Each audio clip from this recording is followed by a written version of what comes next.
नमस्कार साथियों, मैं आपका दोस्त, आपका साथी अरुणेश। एक हाई वोल्टेज ड्रामा चल रहा है, हिंदी फिल्मों की तरह।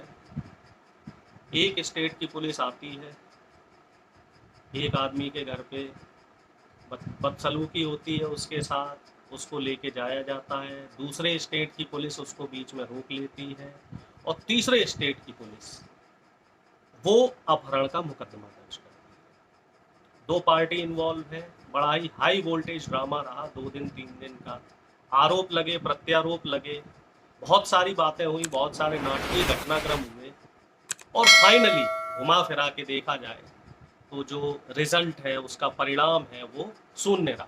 तो अब इसमें प्रश्न ये उठते हैं कि क्या इसकी पटकथा पहले से लिखी गई थी। जी हाँ, हम बात कर रहे हैं बग्गा की, तेजिंदर बग्गा की, जिसको परसों पंजाब पुलिस दिल्ली से उठा के ले गई थी। बग्गा के पिताजी के साथ पंजाब पुलिस ने बदसलूकी की। हालांकि ये नहीं होना चाहिए, मैं इसकी भर्त्सना करता हूँ, निंदा करता हूँ और इसके लिए पंजाब पुलिस पे जो एक्शन होना चाहिए वो एक्शन होना चाहिए। हरियाणा पुलिस रास्ते में अम्बाला के पास पंजाब पुलिस को रोक लेती है और दिल्ली पुलिस पंजाब पुलिस के ऊपर अपहरण का मुकदमा दर्ज करती है। फाइनली बग्गा अपने घर पे वापस है। मुद्दा था हेट स्पीच का और प्रशांत भूषण के ऊपर जो हमला हुआ था उनके ऊपर, उस मुद्दे को लेके ये केस हुआ था। तो अब इसमें 2 या 3 सवाल ये आते हैं कि क्या ये पटकथा अरविंद केजरीवाल आरएसएस के इशारे पर रच रहे हैं। जैसा कि मैंने पहले अपने एक वीडियो में बोला था कि जो आम आदमी पार्टी है या केजरीवाल है, वो धीरे धीरे कैसे धीरे धीरे आरएसएस का इकोसिस्टम बनते जा रहे हैं।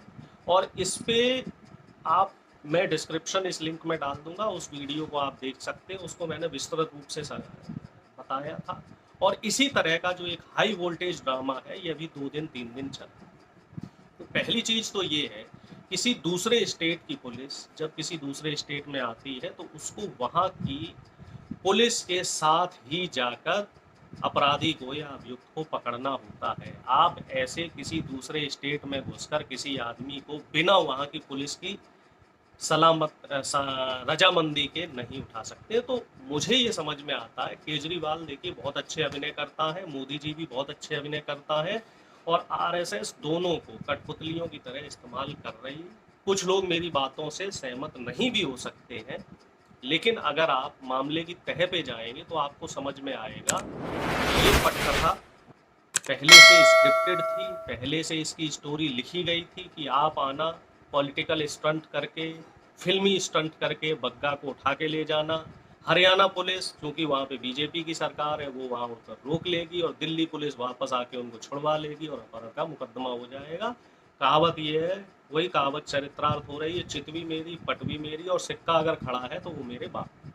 कुल मिला जुला के ये केजरीवाल ने ये भी साबित कर दिया कि हमने बग्गा के खिलाफ कार्रवाई की। अब वो तो क्या करें साहब, हरियाणा पुलिस ने रोक लिया, दिल्ली पुलिस ने अपहरण का मुकदमा लगा दिया। एक संवैधानिक प्रक्रिया होती है, पुलिस का भी एक सिस्टम है, एक कानूनी कार्रवाई है, तो उस कार्रवाई को फॉलो करना चाहिए, उस सिस्टम के हिसाब से चलना चाहिए। फिल्मों में और हकीकत में बहुत अंतर होता है।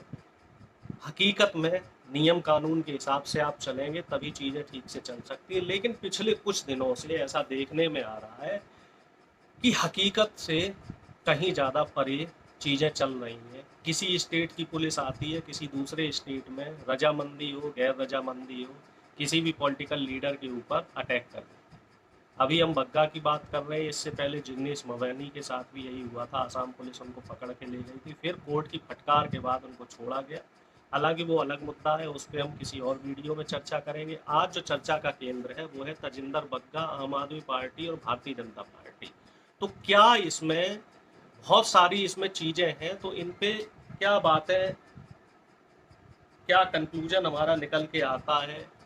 कंक्लूजन हमारे जो 2-3 पॉइंट्स हैं जिनको मैं डिस्कस करना चाहता हूँ, 2-3 पॉइंट्स का कंक्लूजन है। पहला तो ये है कि आम आदमी पार्टी के सुप्रीमो अरविंद केजरीवाल और उनकी जो पूरी टीम है, ये पूरी टीम पंजाब पुलिस का दुरुपयोग कर रही है। इससे पहले कांग्रेस की नेता अलका लांबा के पास भी पंजाब पुलिस आई थी और उनको कई नोटिस दिए गए।